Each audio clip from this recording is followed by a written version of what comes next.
My name is Shannon McMaster. I'm from Spring Lake, Michigan. Lived in Grand Rapids for a few years. I'm Scott Krieger. I've lived in Grand Rapids all my life. I'm John Winkelman. I'm originally from Springport, Michigan. I've lived in Grand Rapids since 1990. I'm Christine Stephens-Krieger, and I was born and raised here in Grand Rapids. I went away and came back, and here I am. Sarah Clarissa Mieras, also born and raised in Grand Rapids, went away and came back, and here I still am. Schuler Mecca is what I'm calling it, and it's really about Schuler Books as a central meeting place for poets and creative people. I think that we encouraged ourselves and each other to creative acts, and that started to take place in the bookstore around us. And maybe we can just first start talking about that time when we were still in the bookstore, and then we'll expand a little bit, and then we'll include Sarah in that. And you were at Schuler's during that time too. You were invited to an event that we had there. Yeah, I had a poem published, some kind of contest, and an instructor at Aquinas College, Miriam Peterson, invited me to a series called Poets and Protégés, and it would be published poets and one of their students. And it was the first time I'd read outside of the collegiate zone, if you will, and it became a door that would lead to many performances over the years that morphed from just poetry and into performance art and different things. But it all kind of started at that, synchronized at that moment when I was invited to do what I thought would be a really stuffy thing, a poetry reading. But it wasn't stuffy. No, I don't think I made, well, it wasn't when I was done, but Well, that's good. I think Schuler was an important place to bring. A lot of people had their first poetry readings at Schuler's, I think. And I don't know if I can speak for the rest of y'all folks. I think I was the first of us to work at Schuler's. I started in, I think, 91. And I know Scheil was already there, but... Scheil brought me in, actually. The move was coming up in 95, and I was looking to not do what I was doing at that time. And he said, well, you should come work in a bookstore. You're a bookie. And had a nice interview with Jeff, and like to think I did well, but also recognized that the staff size was doubling at that moment. And so I don't know how well I had to do, actually, to succeed in getting hired in. Book test. Yeah. There was an actual book test. So I came in mid-95. Winkelman, I know, John was already there. You were already there. Christine was there already. I'm the new guy. And always felt kind of like the new guy. Not now, I could take any of you now, but starting out at the bookstore, there were other bookstore people, and this was an era when bookstore people were a different breed than bookstore people are now. Pre-Amazon. Bookstores were... Amazon killed. We were the last generation of the large bookstores before Amazon wiped it out. Leveled the playing field in a more robust manner. We had an Oxford graduate, PhD, shelving history. We had intellectuals available to customers to help recommend books. It was really quite a place. It was quite a place, and also a little intimidating. And I was in a cohort of staff whose job was to make it less an intimidating experience for customers. And there was a lot of energy around that change. And some of that energy, what do I want to say? Some of that energy opened up things. Like people like me were now surrounded on a daily basis with the people you've just described. And that upped our game intellectually. I was always the smart one in the room, and then I was not. So we've mentioned Jeff Bauner's name. Yeah. First of all, Schuler Books is an independent bookstore in Grand Rapids and locally owned. And Jeff Bauner was the hiring manager and the general manager for a long time. A very, very talented guitar player, musician, part of Blue Nebula. And he sort of curated this staff of creatives, really, is the only way to say it. And interesting people also. And I think because of that curation, we created an artist community. That and the reason why I'm calling this a Mecca is because it almost sort of felt like a little bit of an island at the time. Yeah. That it wasn't just us as the staff that were encouraged to be poetic and be expressive, and we put on shows there. But it was that we invited the community to be a part of it as well. That we invited the poets, professors, protégés, Yeah, whatever or even open mics brought different people in. Yeah, creating a space where poetry could happen. I mean, we always sort of, or at least in my experience, I came to Grand Rapids from college thinking that poetry was the answer.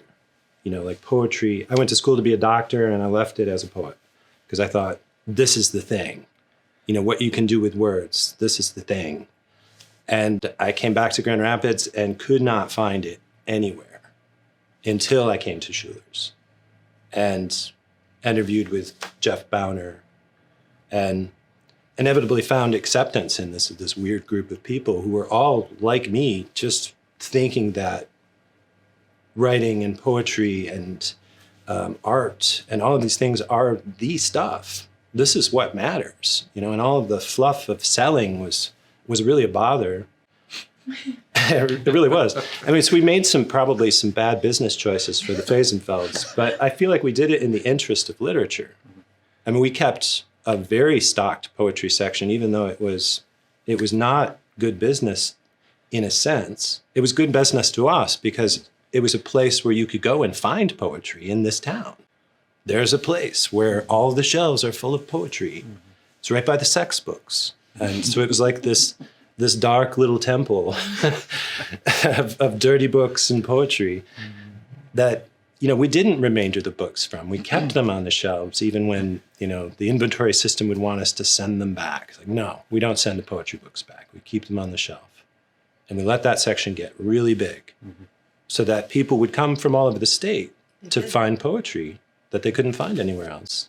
And before Amazon, there was no way to even know what any of this stuff was. You had to order it from catalogs. You had to go through the journals and order the books at the back.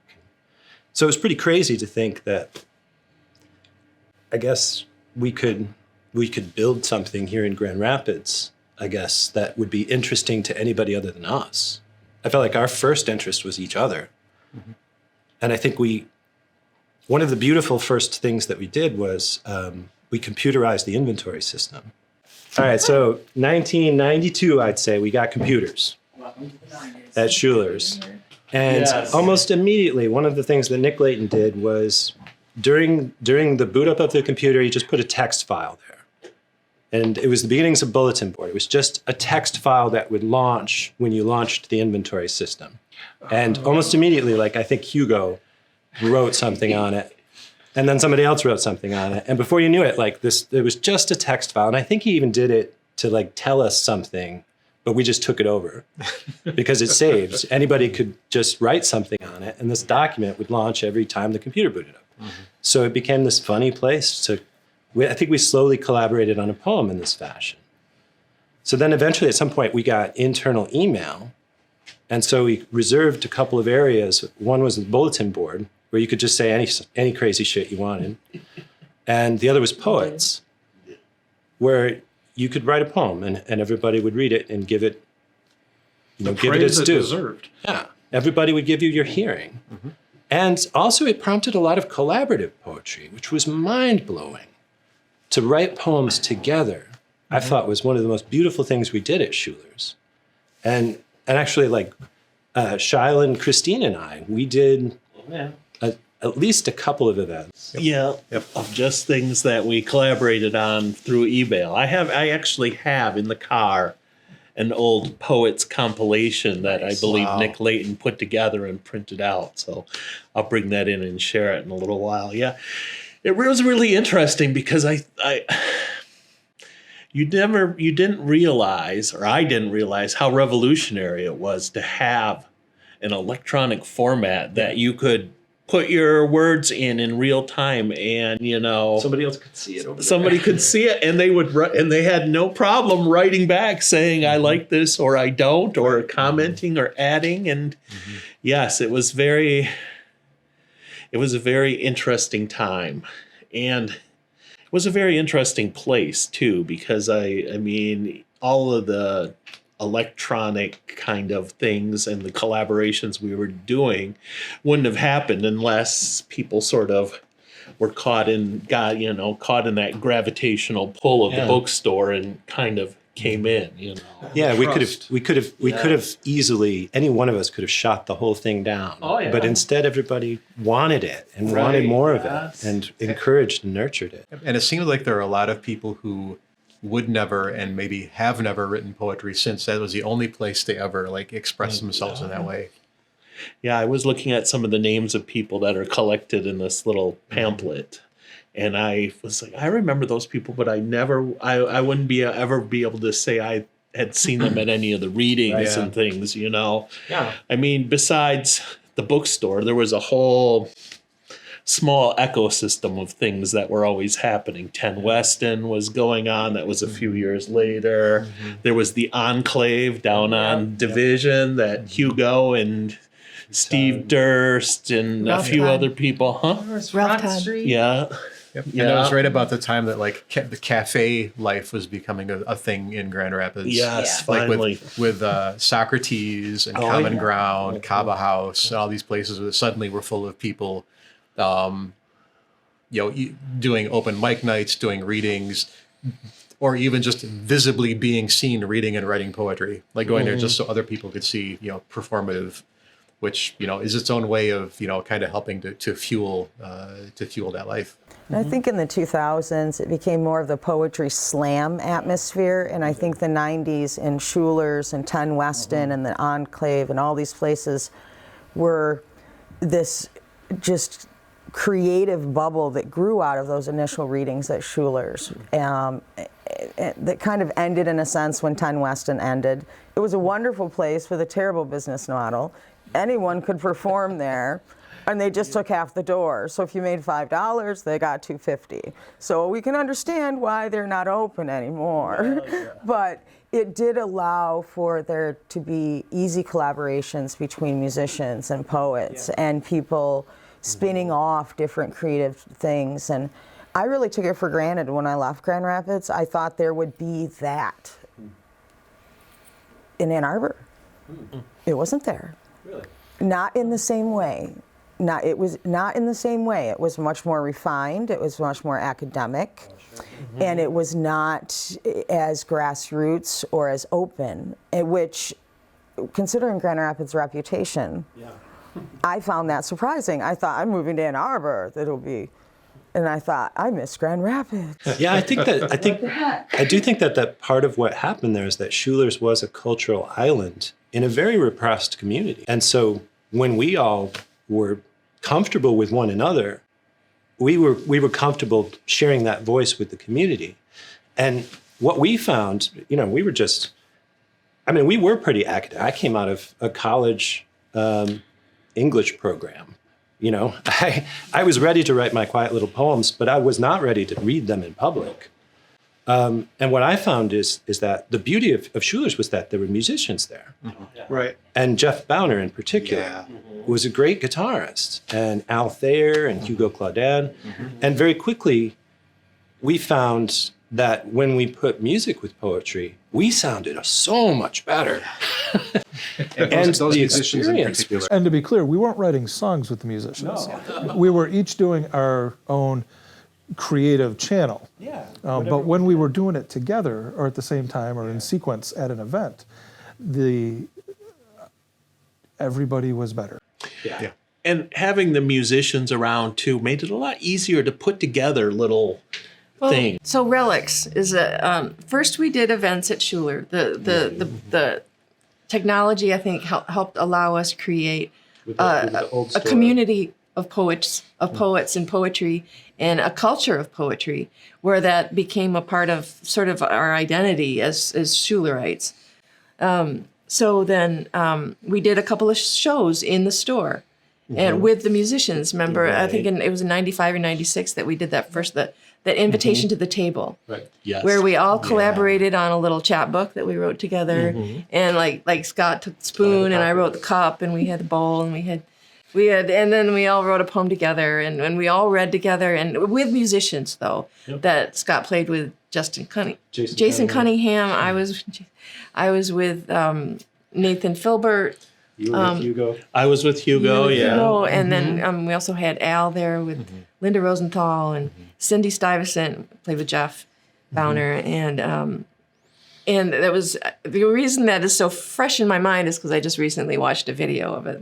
So those events led to us doing events outside of Schuler's, outside of Schuler Books. At Ten Weston is where we started, because they had a nice venue downstairs, a stage.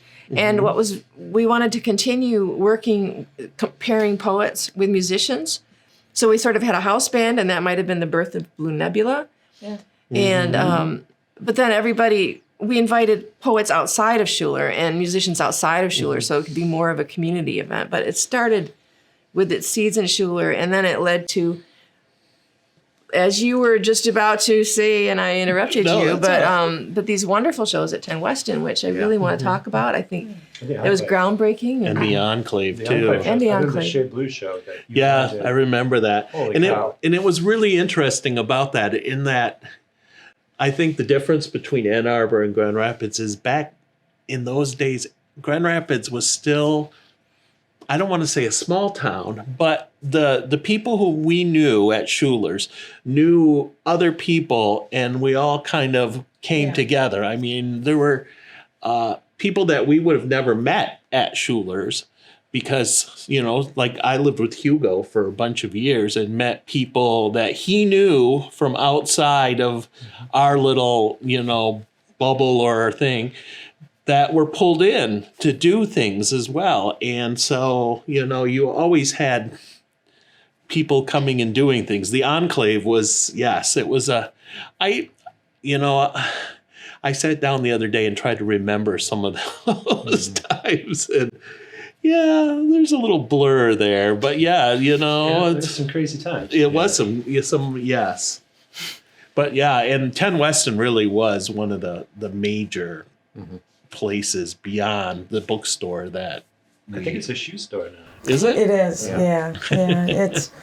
But I think Ten Weston gave a stage to things that started at Schuler's with Relics of the Present and these readings, and by pairing it with musicians and bringing that spontaneity to Ten Weston, I felt like they were true happenings in the beatnik sense of the word. And that energy for sure is what I've never experienced since that particular time, despite different performances on many different levels, was that synergy of people collaborating in a non-rehearsed way in which they listen to one another and talk back. So there was a listening between the musicians and the poets that was different from a song that you rehearse. And I think that energy was really, I think what kept it going and made it so special, at least in my memory, was that, Jeff was just an amazing guitarist with a bank of pedals before most people even knew what pedals were. And he could He could hold you in his hand. Yeah, and, I think he would say something like, "Do you want it gritty?" Or, "Do you want it hip swingy?" Or how do you like? Just give me the feeling of what you're going to read. And I would usually say like angry, and he'd be like, a little more than that. You're like, sexy and angry. He's like, all right, we can work with that. And then something would happen. And sometimes we'd rehearse on Front Street. And I, Hugo's place on. yeah, Yes. but nothing ever was the same later. Yeah, I didn't like rehearsing because it seemed like, there's one moment where you're going to get this because we're not professional singers or performers or anything. We're going to get this once, and hopefully we get it on stage. Yeah, and it was. I always think I always kind of thought of it less as a formal reading and thing, is more of a bunch of friends and acquaintances getting together, and people just went up on stage and did what they wanted to do. Yeah. And sometimes it was great, sometimes not so great, and sometimes you just were like, okay, and it was really improvisational. I remember that, you might go in with, as a poet, you might go in with 2 or 3 poems. You go, okay, I'm going to read these. But you didn't know what other people were going to do. Right. You didn't know what the feeling of things were going to be. I mean, people would get up on the stage and sing just for... It was a happening. Exactly. I was just thinking about it. I'm like, just to call on the beats, that's really what was created, was a true happening, a true experience of meshing together these art forms and the energy and the creativity of musicians and writers, and giving writers the background a little bit to stand up. And I who didn't feel like a better poet with Jeff and Hugo playing behind them? I mean, and it made you dig a little deeper, I think. Yeah. I'm all right doing this. I can do this in front of people now because my friends are here to make sure it's going to be okay. Yeah, this is not and also it was a continuum. Yeah. So this is not the one time that I'm going to do this and have people judge how well or how, I'm going to see most of these people tomorrow at work, and we're going to talk about it a little bit, and someone might say, well, man. And it really felt like, there was a scene. It was a scene. It was. Briefly in the 90s, there was a poetry scene in Yes. Well, I mean, I do think that, so I got these 2 things from 93. The first issue of Big Fish, which I think was, pretty landmark for the community. Yeah, because we did not have a zine or anything at that time. There was nothing there. Yeah. And the other thing, of course, was the Diarives contest. Oh, yeah. Yes. Which I think, as it brought a lot of validity to poetry in Grand Rapids and in Kent County, of course, but there was something to do with your poetry. Yeah. And some sort of reward system, I guess. With the weirdness of... And you felt like you could work up to the, that you would... I remember when we read mostly, at Festival, but in the old art museum or wherever, you felt like you had a venue that... And it wasn't, for that one particular reading or whatever, it wasn't just all your friends that you were going to see tomorrow. It was people, it was the community at large that you were in front of. And so, And of course, Christine, she ran that contest for 14 years. 14 years. 14 years. So we got to, and so you organized those readings for 14 years. Yes. And I published all the booklets. Oh, wow. I mean, wow. 14 versions of this. So it just, and it was always rewarding, always very, very rewarding. Mostly the children's poetry, really. Just loved it. And it also meant that you were plugged into the community at a level that was really impressive for a long time. Yeah, you knew all the poets. Yeah. Well, it's what allowed me to do this project. So and this was the stirred bowl of weirdos that I have come from. So. Well, I guess that is the other thing. This period was also the end of the Twilight Tribe gatherings. Right. Yeah. They're still around. There's a gathering tonight. But I remember going to the last Twilight Tribe gathering at the Race Street Gallery, I remember UICA. Race Street, yes. Many a nights at Race Street. So do you know when they ended? That would have been 92. 92, 93, around there. That was the last gathering. I personally was not hugely involved with the tribe at all. I mean, I was... Well, we were sort of like walking into the ends of that. Of it. And I guess the Twilight Tribe seemed to me like it was a leftover from the previous generation. And it felt disconnected to what we were doing. Yes. And I feel like we were coming in with a new thing that was also a new sensibility because of our age, because of the generation we were. Yeah, I felt like And the musicians we had And the access musicians to, we had frankly. access to gave us a lot of credibility. Well, and the stage, as we've discussed, Ten Weston. I mean, and Schuler's, that there were access points in the community, and maybe we shouldn't overlook Aquinas College and their poetry program and creative writing program that I eventually came out of as well. That's great. That is having a part of feeding that machinery. Yeah, for sure. And David Cope at Community College. Yeah. And the Allen Ginsberg reading was the Allen Ginsberg. was its epic of that era. We It had was at Fountain Street. Fountain Street Church. They did a signing at the bookstore. He did a book signing, and then he read at Fountain Street, and then there was an after party after at party. some. Which was at Carmen's. Yes, Carmen Craig and Bugan's- Carmen's house. I know, I was there. Yeah, I was there. Yeah. It was crazy. It was a night to remember. It was yes. definitely a night to remember. Yep. Yeah. But that was, Allen Ginsberg. Allen Ginsberg in Grand Rapids is like, Yeah, that was a thing. This repressed little community, to have this guy jump in the middle of it was pretty funny, Now, actually. was that Carmen's doing to be able to bring him? I can't. It quite- was David Coe. Oh, was it David Coe? Yeah, Okay, he's- I couldn't remember. I didn't know all of the ins and outs behind it. All I know is I went to the reading and Yeah. the party. So I just heard about it. Interesting time. But I guess, we had big readings at the store. Like, when Ginsberg was there, was an interesting, but like, Ben Harper, Rivethead. And we would have these signings at the bookstore that would bring in hundreds of people. yeah, we had Jim Harrison. Jim was Harrison, there. yeah. Naomi Shihab-Nye. We had some. Naomi we had some- Shihab-Nye. Yeah. Thomas Lux, Herb Scott. Oh yeah. Thomas Lynch. So the outreach to the Kalamazoo communities, the different artistic communities, but I feel like what we built out of ourselves. It Didn't have anything it Yeah, came it was from other just- than, wow, this is cool. Let's do more of this. And we got empowered. There was Yeah. a lot of empowerment at the time at Schuler Books. Yeah, Bowner was That- a real instigator. He was, but we were just supported also by the owners and the managers. Well, and I was At just the going to time. say that.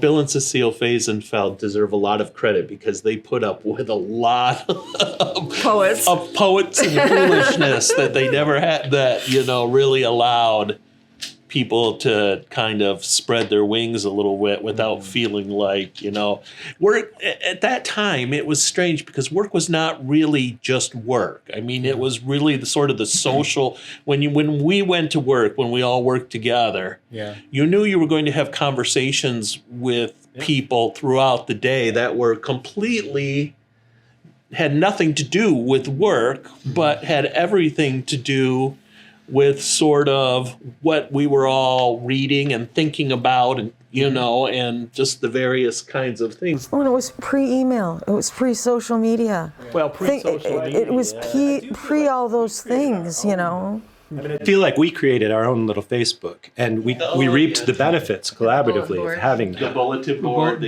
email. Yep. And so when Facebook came along, I was like, yeah, we had been doing that for a long time, in the early 90s. And many of us wound up sharing rooms, sharing apartments, Yeah. getting hitched. Yeah. There was Living in the same neighborhood. there was a lot of Yeah. emotional compatibility, as well as the intellectual pursuits that aligned. Yeah, Jeff was an excellent judge of character, Yeah. I'd like to say, Yeah. because he picked all of us. And it does seem like there a lot of the energy at the bookstore was people who were relatively fresh out of college but not ready to be done with college.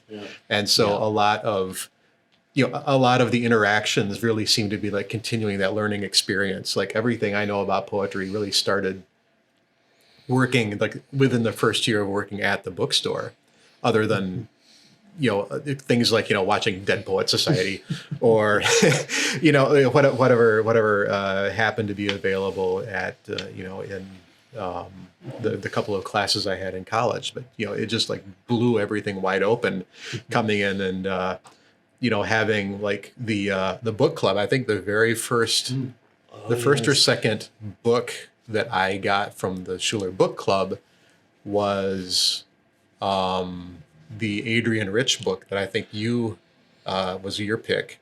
What is Found There? I think it was, which was a combination of poetry and notebook.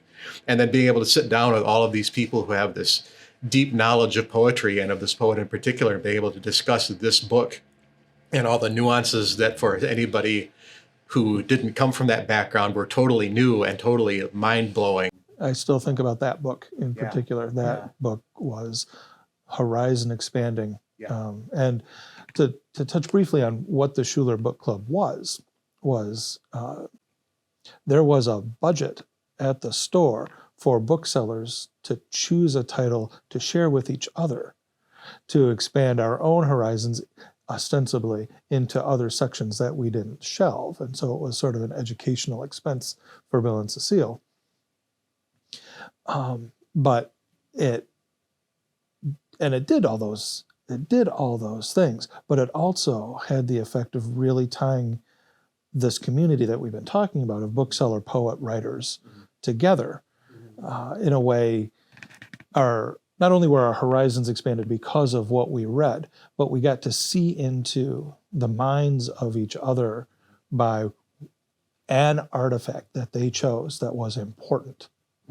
And so we got to see, oh, this is important, and this now affects how we interact. We are now closer friends because we got to share this thing. And it was a series of books. And it didn't matter what the book was. It was Adrian Rich and the heaviest, darkest wine poetry and notebooks that you're ever going to come across. And Canticle for Leibowitz. And, I came in right after Moby Dick. I came right after Moby Dick. English Patient, Kathleen Norris's Dakota. Right. Canticle for Leibowitz. Neil's Lean, that was mine. Oh, yeah, I yeah. still have my copy of that. Yeah, Didn't somebody throw The Watchmen into the mix? there was The graphic novel? There Jason was Cunningham. at some point. There was at least a graphic novel. I do remember that. Yeah, so it was just an amazing layer to the relationships that we built and built that trust on. Like, I said before, I always felt like I was coming in late, not up to speed, and I was less a poet than anybody else in this room. I came into Schuler fresh off the heels of a humor magazine that I had co-founded at Grand Valley. It was still in operation, and I had left, and there were still people doing it. It was still a live thing, and y'all put up with my nonsense. I came blasting in with ridiculous parodies and imaginative satires of whatever it was, and it wasn't poetry. And when I did take my turn at the poetry, y'all were very accepting of that. And I only attended one of the readings as a performative voice, and that was a short story. It wasn't poetry. It wasn't backed up with music. It was just me on the stage. But it was just me on the stage for just a few minutes, like you say. I can do this. I can take my business and share it with people. And it's real business. It's not just me scribbling, typing. I can't actually tell you the last time I wrote anything by hand on paper, because even in high school I was using apples and printouts to do my writing. You came late. I was a little early, maybe, because the first You were couple of alone. years that I was at Schuler's, this group was not necessarily there. It was more the first generation of Schulerites, people who had been there since the store had opened, and that was 5 or 7 years before we really were on the scene, as it were. And so when we all sort of started to come in together, and I'd known Christine from school, Grand Valley, and Shannon is my cousin, so I've known him all my life. But we all kind of, by the time that the rest of you came, there was a lot. The people that were the first generation were sort of on their way out, with the exception of a few like Jeff and some other long-term. Al was there. Jeff and Al. But Mark Nichols. Mark Nichols. About to go to New York. Yes, he was and there was a smaller scene, I guess, mostly surrounding Mark Nichols, Morgan Jarima. I think you all know, some of you know her. Earlier on, maybe a year or two before but it was never as all-encompassing as when we, came together, I think. I always felt like Mark Nichols was an example of a poet who was starving. He was starving here in Grand Rapids. Oh, yeah. And he was... there was just nowhere to be as a poet. And inevitably he went to New York. And it was sort of a failing of Grand Rapids that we couldn't keep our poets. Well, yeah. At that time, any poet who had real ambition went to Seattle or New York in the early 90s. Those were Or the places. Colorado as well. Yeah, there was a whole group of folks who were the doing Seattle Exodus and the Portland the Exodus. Seattle, yes, that sort of moved on before the scene had a chance to coalesce, I guess. I think of like Shea Blue, who was a phenomenal poet, was who was organizing things locally, went off to New York. Yeah. The Valaire brothers did some Valaire's. wonderful stuff that was in sort of the mid 80s, just maybe a year or two before. Several other people, Salem was around at that time, Salem Joseph. So, it was a wonderful place to be. I mean, I was going to say a wonderful place to work, but really work was kind of secondary.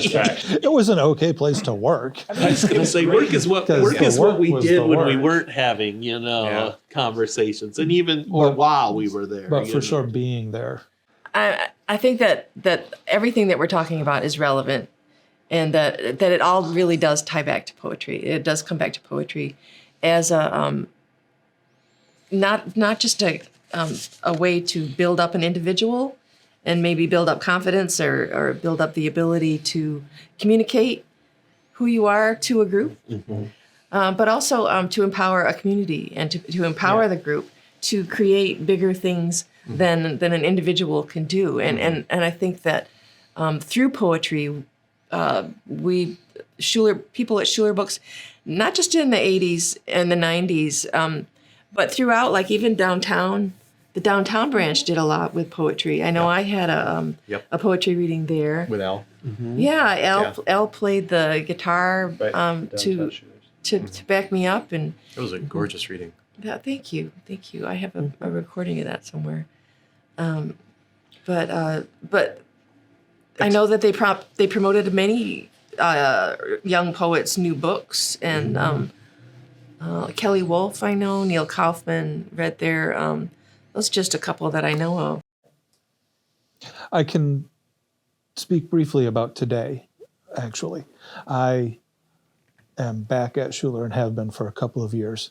And there is a poet right now named Rosie who is doing a lot of fantastic work. She's on her way out of town to pursue additional education, and is very, very fondly held at the store in much the way we're talking about now. So the energy that we experienced, that we talked about, continues today. The staff is smaller. The online tools that we had don't exist in the current configuration, but also don't need to. Like Scott said, when Facebook rolled around, we all were like, oh yes, and rapidly recreated the Schuler bulletin board amongst ourselves on Facebook and the poetry activities that we did. And so the values that we experienced at Schuler continue to be alive, continue to be a vital force in that booksellers community. I'm glad you brought that up, because I think last week, 2 weeks ago, I went to a workshop at Schuler Books with that Rosie Acola organized, and it was basically poetry as collage, and she taught me how to make a zine out of a piece of paper, and wonderful woman, and I asked her to be here today, but she couldn't, so that we're going to do a Zoom interview with her. But Good. but yeah, the Schuler Mecca that continues and we looking at each other, looking at my cousin and his beard, run a risk of sentimentalizing what we did. And I think it's important that we recognize that what we did at the time we did it, but the doing continues to happen in other facets of this community. And there were people ahead of us and there were people behind us. Yeah, I think in part it's like, what did we learn from what we did that can help people doing it today to find new patterns, new ways? Because I mean, personally, when I compare Facebook to what we had at Schuler's, the difference, of course, is temperament. That we were all loving and accepting, and you're just never going to get that on Facebook. Where Well, we were a walled garden. yeah, we were. Yes, we were a walled garden. We were very much so. And maybe but I think what's important to acknowledge is that group dynamic was essential for our mental health. Yeah. What we did is we made each other feel good about being ourselves. And I think any poetry community needs that. Yeah. And I think, Twilight Tribe, Diatribe, each of these groups are doing this in their own fashion within the community. And this is how we did it back in our time, because we needed it, because we were starving for it. It's one of the best, the best thing about our era is that we all, we made it okay to be artists together. Yeah. Whether your art was a musician, whether it was a short story or a humor writer, whether it was a poet. I mean, the sense that you could express yourself artistically without fear of, being shunned and amongst other people who had the same impulse. That was really the thing that I think was a lifesaver. Because really beyond that, there was nothing else at that time. There was it was, you could go elsewhere, other cities, Ann Arbor, New York, but if you were here or circumstances kept you in West Michigan or Grand Rapids, it was difficult to find oases like Schuler's. And so we held pretty tight to it, I think. Well, and so inevitably, I feel like we did relics. Scheil, you named relics, actually. Was it me? Yeah, it was your idea, relics of the present. Relics of the present. Relics of the present, yeah. Which was really trying to take what we were doing at the bookstore and open it out to the community, because we wanted other people to experience what we were experiencing with the musicians. We had 3 events. Were they all at Ten Weston? And as far as that goes, I want to mention Tom Ganzevoort, whose graphic sense and whose illustrations gave a level of credibility to the event. Like, it's those people getting together and doing their thing. It's a little club meeting. No, we've got an artist. We've got musicians and we've got an artist, and here's a relatively ephemeral thing, but far less ephemeral than the breath of words or the sound waves in that room from the musicians. Sure. It wasn't just an open mic night, right? Which is, sort of. It was a true the standard church or something. Yes, Curated. yes, it was curated. It was Exactly. As much as we considered Jeff it. did curate Yeah, I think he did. I think the musicians really, were I think they really had a sort of more influence than we maybe thought of at the time, because I think we would have easily said, you don't have to listen to my poetry, that's okay. But Jeff and Al were like, okay, let's do this. Yep. And I'm like, okay, I guess we're gonna do this. I think it was a challenge for them as musicians as well, to listen to the spoken word, to respond to it, to have that conversation, because it wasn't rehearsed, it wasn't canned, it wasn't at this point you come in. It was really that fluidity and creativity that was happening in the now, and they enjoyed that experience, and it allowed the poets, I think, to step outside of being at a reading and reading something that you've written and rewritten 50 times, and to step outside of that and to try to create with words more organically, as its own language with music and reactionary and As you say, when we're crafting our words, we're in them and we're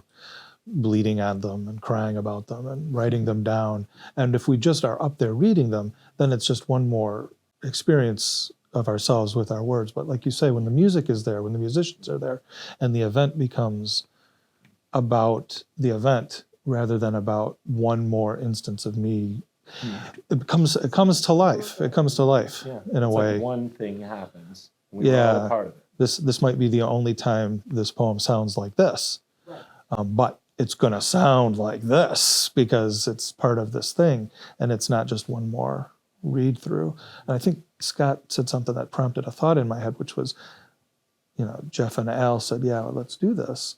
Jeff and Al are just enough older than we are that they're a bridge. We may have been, in some sense, something they needed because they weren't getting it anymore from the people the word people we bumped up against. That bridge their experience and their energy of being able to pull things together. Yeah, that is true, because I think they were very much like resigned to nothing's happening. And I think we helped reignite their fire. Bowner in particular, he was going to be the king of rock and roll back in the 60s, but they didn't want to participate in payola. And so their band never really got promoted outside of Grand Rapids. Phlegathon, yeah, the Soul Benders. With Eris Hamper. And, The interesting thing about that, I think, too, is that in the 60s and early 70s in Grand Rapids, I think there was a fairly active and widespread rock music scene. I mean, you look down at festival, yes, and there were many artists that came through here that Jeff and Al, but mostly Jeff and his circle of people knew and played with, Sly and the Family Stone. And there were places like Grand Valley, like they hosted Tom Waits. Yes, and so he came out of that where there was and jazz, and there was a lot of activity, and then there was kind of a hiatus, and then we sort of came along to say, hey, maybe you can pick up that guitar again. Yes, exactly. Well, Jeff was, I didn't know, not just a musician, but an artist. I remember he was going to accompany one of my poems, and he says, this seems kind of like a scary poem. It needs like a scary music to it. And he went down his guitar strings, and it was like, oh, it sounds like spiders. Oh, perfect. But I didn't realize what a gift that was, what a gift he was, because it takes a very special person to say, oh, that makes me feel like this, and this is what it sounds like. And he did that time after time after time, that realizing that he's actually writing a song to go with my poem. Right. And he's doing it while you're it was an amazing improvisation. Yes. He's listening to your every word and really working with it. Really just a brilliant person.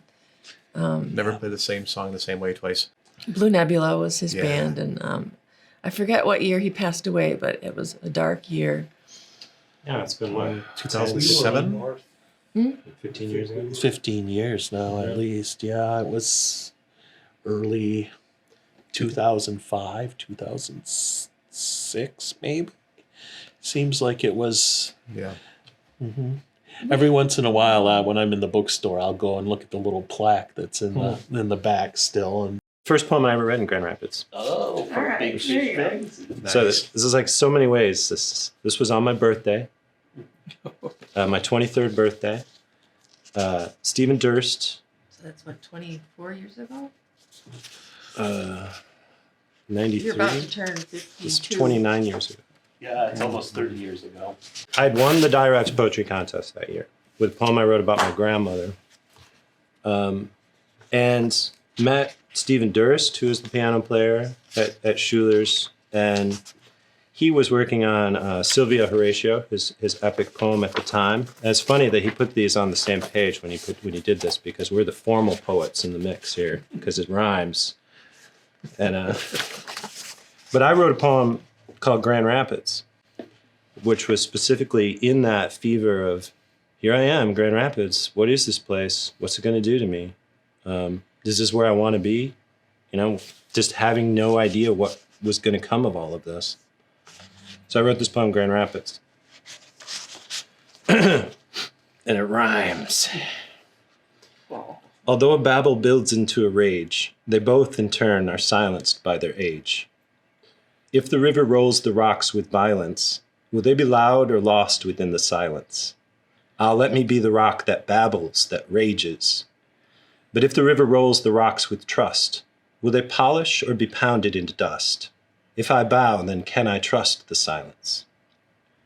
I'll trust that nothing's lost upon the violence of the water's careful dance will swing around. But though the river wraps the rocks in silence, I still can't help but wonder at the sound. Once in a while, I'll put some things on my handy phone. So this poem doesn't have a title.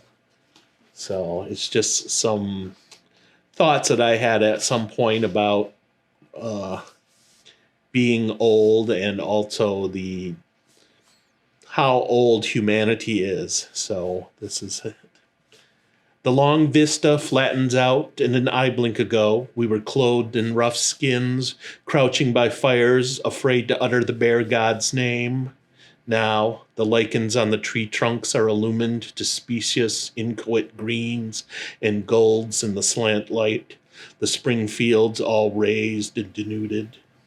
There's a world long conquered by grass and the uxorious multiplied stretch of tree trunk and stalk to the sunward, continuous as a series of lifespans, existing at the border of an interstitial meadow, anxious of prey in the dappling edges of the breeze-driven leaves.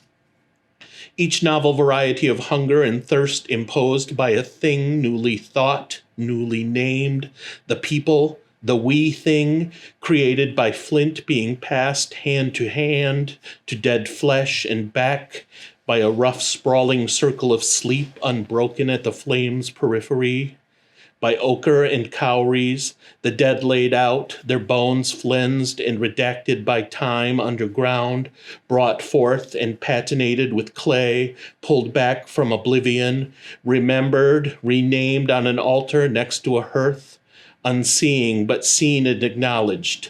Yes, you were here with us, and because of you, we are and continue an unbroken chain, hand to hand, sex to sex, mind to mind, embedded in the mud-churned present and sanctified in the noonlight, which pauses as long as memory pauses, then pitches over westward to darkness.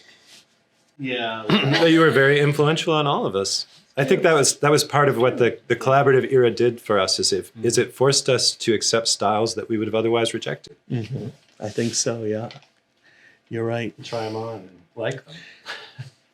Take things from each other and try to, put them into our own work. And just to be in that flow, that babble of voices speaking, and to be able to, swim in it and be buoyed up by it, but also to be able to reach out and take and grab things and bring them into you. Yeah. You know, I did grab something out of like this. I found this enormous box of things from the 90s and various different shapes of disrepair, if you will, coffee stains, chapbooks stained with coffee, what else? But I thought this one was just interesting, and as we've had this conversation today about how kind of the computerization of the world changed in the 90s was maybe a little bit of a special time before social media gave people access to expressing themselves. And so this was something I read at one of those Ten Weston things that was stuffed in the box. Numb digital orbs, a note from the end of the 20th century. Click here to browse and surf the realm of digital media mania. Everyone with a connection can broadcast. Click, click, click. The new background noise of the American dream. Click, click, click. Click here for the next installment of capitalist propaganda for the masses. Click, view, browse until your orbs are numb. Numb to the real beyond the glow of your screen. Numb to the unplugged wandering on the street beneath you. Everyone is everywhere, but no one is really here. We're all just numb digital orbs. Prescient. I found it and I'm like, What year did you write that? May I ask? 97. 97. Wow, Truly that is prescient. really Yeah. that is really You're the prescient. soothsayer. Yeah, you are. I think there was a time, and it kind of made me remember, I found along with this transparency sheets that we used to make a light show at Ten Weston. Because that was high tech. Putting a transparency and making a wall become color.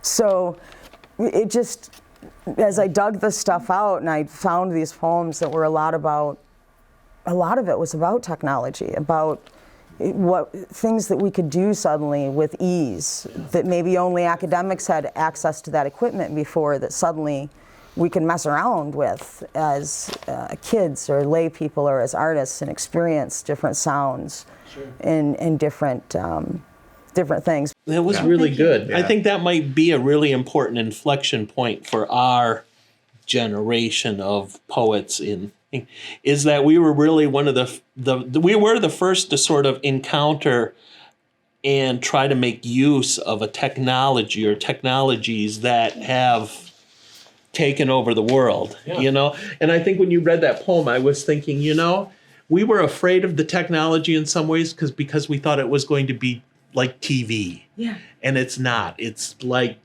the house you live in, you know what I mean? It's so much more. It encompasses whole, you know, I know my children are like online in ways that I literally will never be able to be because I, you know, habit in. It's not real to you. No. Yeah, in the way that it is to them. Yes, and for, you know, it's real for them. Yes, exactly. That's exactly how it is. Yeah. And we, you know, like I said, we were perhaps wary of it, but maybe not wary enough. I don't think we knew what it was going to be.